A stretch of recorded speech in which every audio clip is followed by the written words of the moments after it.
خب حالا عکسمون رو توی فتوشاپ باز میکنیم. از گزینه ایمیج نیو ادجستمنت لایر گزینه کانترست رو انتخاب میکنیم و یه مقدار کانترست عکسمون رو بیشتر میکنیم.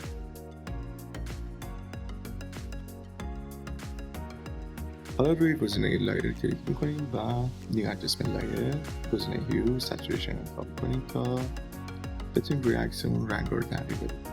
با استفاده از اسلایدرهایی که داخل این پنجره هست میتونید هم رنگ تغییر بدیم و هم میزان رنگ رو کمتر یا بیشتر کنیم. یک لایه ماسک روی لایه ایجاد میکنم، از سوی صورت شروع میکنم و با استفاده از پاک کن قسمت های اضافه ماسکمون رو پاک میکنم.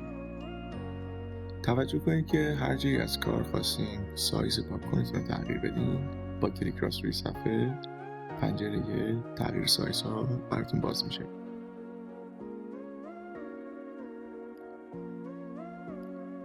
سعی کنید یه مقدار از رنگ بذارید روی صورت طرف بمونه تا این بازتاب نور از رنگ سبز رو روی صورتش هم بده.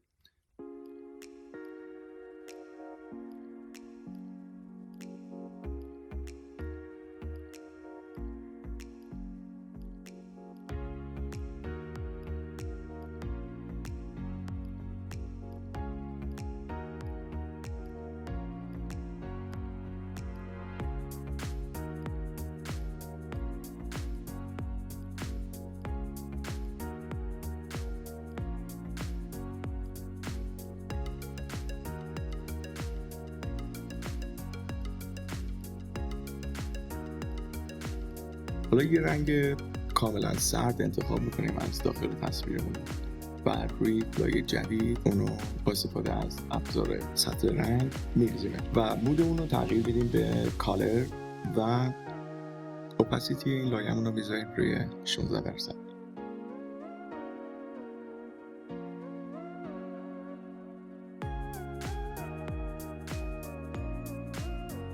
میتونید رنگ موهاش رو به هر رنگی که میخواید تغییر بدید.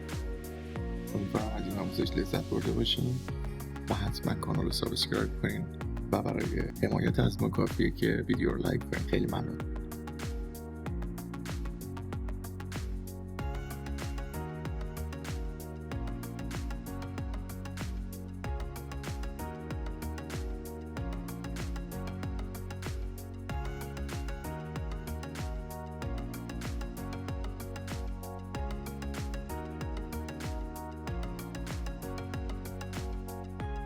در ضمن میتونین زیر ویدیو کامنت بذارین و بگین که چه جور آموزشی میخواین براتون درست کنیم و ما از بین اون کامنت هایی که بیشتر از همه شیر شده باشن و زیر ویدیو گذاشته شده باشن سعی میکنیم آموزش های بعدیمون رو بسازیم.